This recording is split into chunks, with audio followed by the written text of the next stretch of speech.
También están con nosotros tres ponentes en una mesa articulada de mucha categoría, que son el profesor José Javier Castrodeza, que además le acaban de dar el premio a la calidad muy merecido del Sistema Nacional de Salud.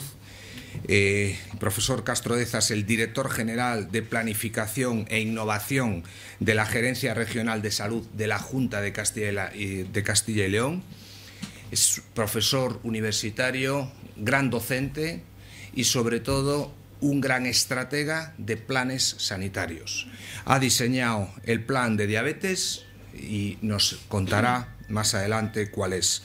También está con nosotros una psicóloga que es Sara Toledano, que es autora de una guía de factores emocionales de la hipertensión, y también el presidente de la mesa la presentará para decirnos cuál es el tema del que hablará.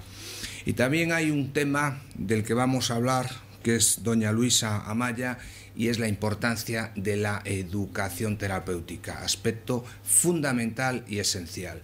La diabetes es un factor emergente importante de riesgo cardiovascular. Hay 4.300.000 personas en España. Hablábamos antes que hay más de 300 millones de diabéticos en el mundo, pero lo peor no es eso. Lo peor es que el 50% no saben ni que son diabéticos. Agradecer las palabras de su presidente y decir que a mí no me dan el premio, se lo dan a unos trabajos de mi comunidad. En concreto, yo me siento muy orgulloso de un pequeño trabajo que se va a premiar hoy, que es la tarjeta que llamamos Te Cuido, que está pensada para los enfermos de Alzheimer y para los cuidadores que atienden los enfermos de Alzheimer, para que tengan una atención especial y una prioridad especial cuando van a nuestros servicios sanitarios, dada la naturaleza de la patología de la persona a la que acompañan. Es una tarjeta que no cuesta nada, que no forma parte de un gasto adicional y que facilita la prestación y la accesibilidad a los usuarios nuestros de enfermos de Alzheimer a nuestra organización, aparte de otros premios sobre otras actuaciones que se han hecho en mi comunidad. Yo les voy a presentar aquí cómo vemos nosotros el problema de la diabetes, qué hemos hecho, en qué participamos y un poco nuestra reflexión en voz alta con ustedes sobre por dónde entendemos que van a ir las cosas y qué preguntas, a veces sin respuestas todavía, nos estamos formulando para el abordaje de la diabetes como un problema de patología crónica dentro de este mundo que ahora forma parte de los hitos relevantes de la gestión del enfermo crónico. Es decir, cada legislatura yo creo que tiene un hito. Esta es la legislatura del enfermo crónico y de la historia clínica electrónica. Bueno, ¿nosotros qué hemos hecho? Nosotros construimos en el año 2008 el plan de salud. Un plan de salud. No tenemos un plan específico de diabetes, sino tenemos una guía que yo la voy a dejar aquí para que aquellos que quieran, y si quieren algunos más ejemplares, pues yo se los puedo remitir.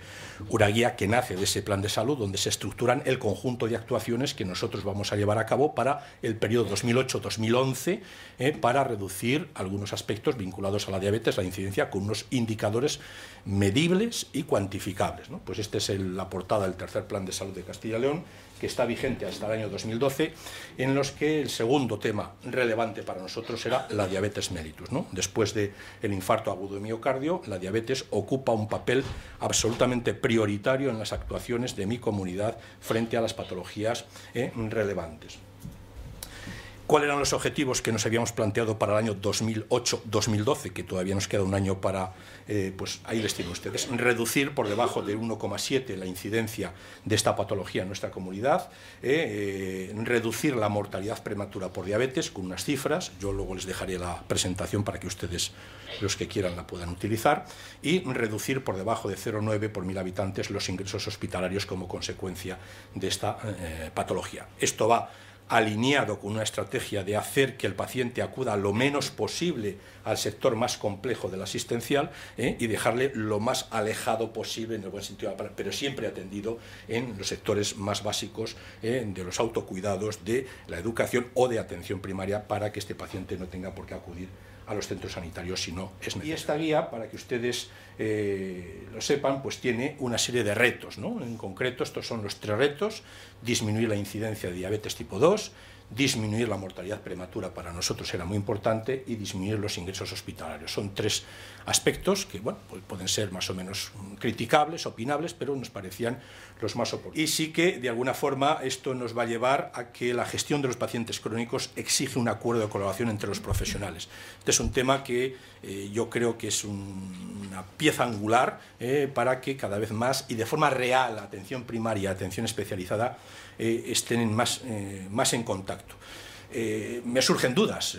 Atención primaria está preparada para recibir mayor presencia de impacto de pacientes más complejos y aguantarles más, dicho vulgarmente, antes de remitirles asistencia. Lo tenemos preparado el sistema. En qué medida la historia clínica electrónica va a ser compatible, lo vamos a integrar. Son escenarios complejos, ¿no?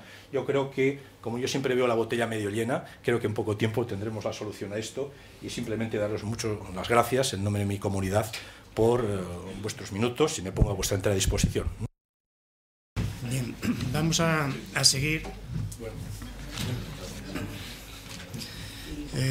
Siguiente ponencia está a cargo de doña Sara Toledano, que es, como ya se ha presentado, psicóloga, psicoterapeuta. Doña Sara Toledano nos dará una visión desde el momento previo del diagnóstico hasta la convivencia con una enfermedad crónica, haciendo un recorrido por las distintas fases de las que atraviesa una persona cuando ha sido diagnosticada con alguna enfermedad crónica. Creo que es un campo en el que no nos acostumbran mucho a informar, y creo que, bueno, pues ahora hoy tenemos la gran oportunidad que hoy nos brinda para que nos aclare un poquito cómo va este tema. Muchísimas gracias y adelante. Habitualmente se habla de atención integral al paciente con enfermedad crónica, atención integral en salud por lo general, y hay una pata que, en mi opinión, es una pata que queda pendiente cuando pensamos en la atención integral, que tiene que ver con contemplar todo el desarrollo emocional que hace una persona cuando padece una enfermedad crónica. Entonces, por poder revisar y para poder ir pensando entre todos cuál sería el impacto psicológico de una enfermedad crónica, pues simplemente vamos a tratar de hacer una perspectiva general sobre qué implica para alguien que tiene una vida, bueno, pues más o menos normal, vamos a decir, que de repente ocurra una enfermedad crónica. En primer lugar, el nivel de autonomía de las personas se ve disminuido. El carácter de cronicidad también de la enfermedad o de incurabilidad añade también grandes dosis de frustración cuando uno tiene que hacerse con no es un proceso de enfermedad que empieza y acaba, en el que yo me cuido y me curo, sino que me tengo que cuidar para no curarme, ¿no? Entonces esto también añade una característica importante a la situación psicológica de esta persona, ¿no? Hay también muchas situaciones de tensión emocional que se asocian a las crisis o a las reagudizaciones sintomáticas.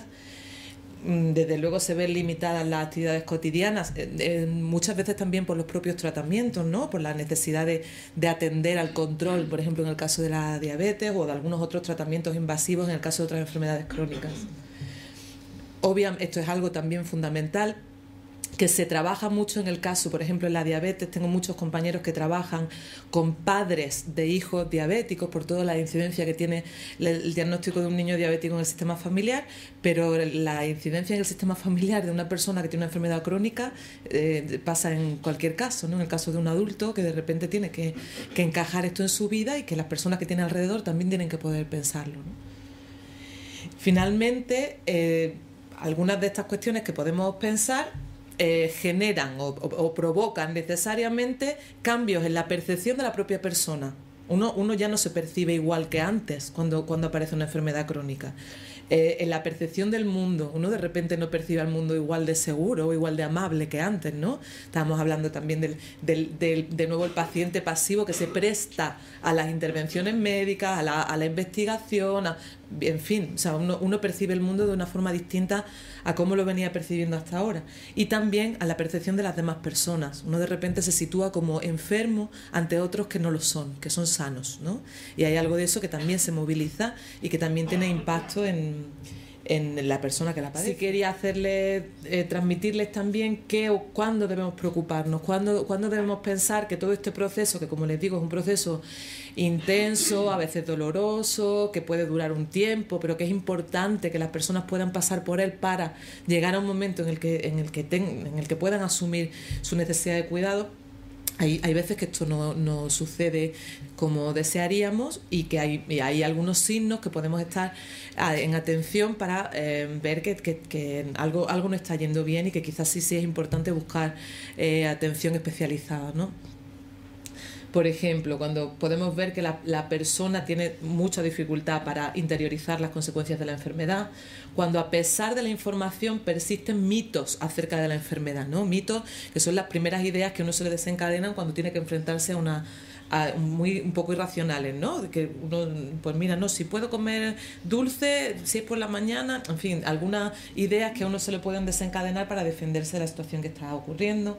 Cuando hay dificultades para la aceptación o un incumplimiento directo del tratamiento, cuando se observa una actitud de pasividad o de indiferencia en la persona, incluso con sentimientos depresivos expresos, ¿no? para los que tienen alrededor, o cuando hay excesiva irritabilidad, trastornos del sueño, o persisten a pesar del diagnóstico, a pesar de la información de la necesidad de cuidado, comportamientos insalubres que se venían desarrollando anteriormente, cuando aparece también es frecuente esta situación, ¿no? De la evasión, de la dependencia de sustancias para evadir, o como les decía, cuando hay un inconsistente o insuficiente apoyo emocional.